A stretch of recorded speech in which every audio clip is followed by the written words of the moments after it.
अस्सलाम वालेकुम स्टूडेंट्स, कैसे हैं आप सब? खैरियत से हैं? उम्मीद है सब खैरियत से होंगे। जैसे कि आप लोग को मालूम है, लास्ट टाइम हमने कंप्यूटर में स्लाइड रूल तक स्टडी किया था, जिसमें आपको मैं बता दूं हमने जो है एवोल्यूशन ऑफ कंप्यूटर को स्टडी किया था क्लास 6 की, जिसमें हमारे पास कुछ नाम आए थे। अर्ली डेवलपमेंट्स में हमारे पास एबेकस था, हमारे पास Napier logs and bones and slide rule, और आज हम स्टडी करने जा रहे हैं पास्कल अर्थमेटिक मशीन। तो सबसे पहले इसको रीड आउट करते हैं, स्टार्ट करते हैं।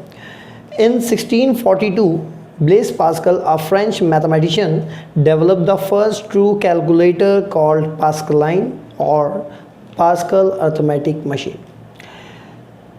सन 1642 में फ्रेंच मैथमेटिशियन यानी फ्रांस का मैथमेटिशियन था ये, जिसने डेवलप किया था सबसे पहला कैलकुलेटर, जिसका नाम उसने पास्कलाइन रखा या Pascal's arithmetic machine, for performing addition and subtraction on whole numbers. Whole numbers ये बेसिकली क्या होता है कि जो विदाउट डेसिमल होते हैं, ठीक है। तो अर्थमेटिक ऑपरेशंस का इस्तेमाल किया, यानी एडिशन और सब्ट्रैक्शन का इस्तेमाल किया। अब उसको आगे उसकी स्ट्रक्चर को हम पढ़ते हैं। लिखा हुआ है, it consist of rectangular box which had 8 movable wheels. These wheels are marks to represent numbers. उसके मुताबिक एक रेक्टेंगुलर बॉक्स था जिसमें 8 मूवेबल व्हील्स थे, 8 व्हील्स थे।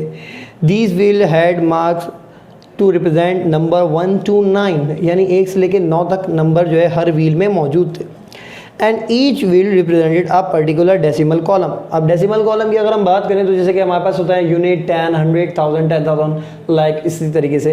तो उसको कॉलम्स को बनाया गया। These wheel were connected in such a way when a dial move through a complete round, यानी ये व्हील एक दूसरे से ऐसे कनेक्टेड थे कि जैसे एक व्हील कंप्लीट एक राउंड लेता था, दूसरे का एक नंबर बढ़ जाता था, यानी the another dial automatically move through 1 digit. अब जैसे कि आप जानते हैं कि अगर हमारे पास 1 से लेकर 9 तक नंबर होता है, लेकिन अगर हम 10 काउंट करें यानी उसमें एक और प्लस कर दें तो हमारे पास 2 डिजिट आ जाती हैं। तो इसी तरीके से जैसे जैसे व्हील कंप्लीट होता जा रहा था, उसमें जो है वो राउंड कंप्लीट हो रहे थे, तो एक एक डिजिट बढ़ता जाता था।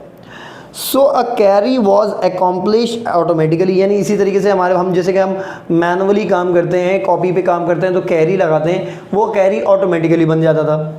Subtraction was achieve by turning the wheels in the reverse direction, यानी हमारे पास जो सब्ट्रैक्शन होता था तो वो इस तरीके से होता था जैसे कि हमारे पास व्हील जो है रिवर्स डायरेक्शन में करेंगे, तो जैसे हम पहले प्लस कर रहे थे, रिवर्स की वजह से वो क्या हो जाता था, माइनस हो जाता था।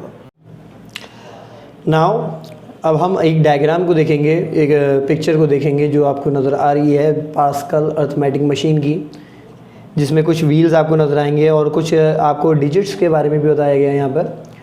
अब हम इसको रीड आउट करें। लिखा हुआ है, this machine could perform multiplication by repeated addition, यानी अगर हम एडिशन को बार बार रिपीट कर रहे हैं तो वो एक मल्टीप्लिकेशन के साथ साथ परफॉर्म हो रहा है। And division by repeated subtraction, यानी एडिशन का अगर हम रिपीट करेंगे तो वो जो मल्टीप्लिकेशन, और अगर हम सब्ट्रैक्शन का रिपीट करेंगे तो वो division.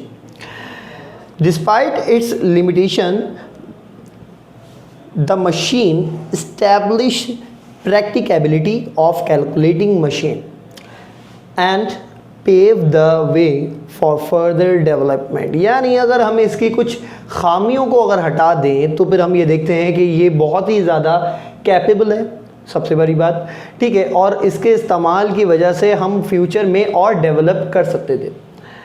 This machine is considered to be the forerunner of all subsequent calculating devices, यानी ये कहा जाए कि जो है ये मशीन को हम ये कह सकते हैं कि इसकी बुनियाद पे हमने तरह तरह के कैलकुलेटिंग डिवाइसेस का स्टार्ट लिया। Now Lebanese calculator. In 1671 Gottfried Lebanese, a German mathematician, invented a calculating machine. उसने एक कैलकुलेटिंग मशीन बनाई जो कि जर्मन मैथमेटिशियन था, which could perform true multiplication, यानी ट्रू मल्टीप्लिकेशन एंड डिवीजन करते थे, but due to a lack of educate facilities for accurate manufacturing at a time, यानी ये इतना असेंशियल भी नहीं था, या भी ये कहा जाए कि एक प्रॉपर वे में काम नहीं हो पा रहा था, इस पर एक ख़ास मैनर में नहीं हो पा रहा था, जिसकी वजह से ये इतना ज़्यादा ख़ास नहीं रहा। It was not possible to achieve a reliable product, यानी हम रिलायबल प्रोडक्ट इसकी वजह से नहीं मालूम कर सकते थे। रिलायबल प्रोडक्ट यानी हमारी एक्चुअल कैलकुलेशन जो आपको नज़र आती है। सिमिलरली हमारे पास और भी कुछ साइंटिस्ट हैं, मैथमेटिशियंस हैं, कुछ इंजीनियर्स हैं जिन्होंने कुछ तरह तरह की डिवाइसेस बनाई, जैसे कि हमारे पास जैकवर्ड लूम है, हमारे पास बेबेज डिफरेंस इंजन है, हमारे पास एनालिटिकल इंजन है। तो बेसिकली क्या था कि एक कॉन्सेप्ट था किसका, कैलकुलेटर का, कैलकुलेटिंग डिवाइसेस का। तो कैलकुलेटिंग डिवाइसेस होने के बाद फिर हमारे पास तरह तरह के कंप्यूटर्स आते गए और तरह तरह की डिवाइसेस आती गई, जैसे कि हमारे पास है पंच कार्ड, जो कि एक स्टोरेज डिवाइसेस के तौर पे इस्तेमाल किया गया। इलेक्ट्रॉनिक कंप्यूटर्स में हमारे पास नाम आए थे, मार्क 1 आया, ENIAC आया, ठीक है, और इसी तरह से और कंप्यूटर्स आगे मैन्युफैक्चर होते गए। तो बेसिकली इन सब का एक ही कॉन्सेप्ट था कि ऐसी डिवाइस बनाई जाए जो हमारे कॉन्सेप्ट्स को क्लियर करे, जो हमारी कैलकुलेशन को परफॉर्म करे और साथ में हमारे दीगर ऑपरेशन को भी परफॉर्म करे।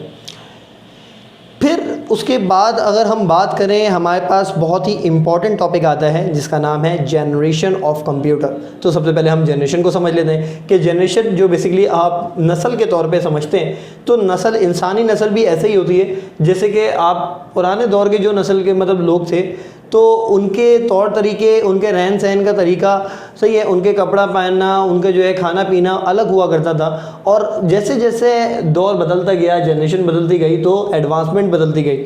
और बिल्कुल ऐसे ही जनरेशन ऑफ कंप्यूटर में पाया जाता है कि फर्स्ट जनरेशन से लेके लास्ट यानी 5th जनरेशन तक हमारे पास जितनी भी कंप्यूटर सिस्टम्स आए उनमें तरह तरह की एडवांसमेंट हुई, तरह तरह की टेक्नोलॉजीज़ हुई, जिसको हम नेक्स्ट क्लास में इंशाल्लाह हम स्टडी करेंगे कि जैसे कि हमारे पास फर्स्ट जनरेशन में किस तरह की एडवांसमेंट थी, किस तरह की कैरेक्टरिस्टिक्स थी, वैसी हमारे पास second, third, fourth and fifth.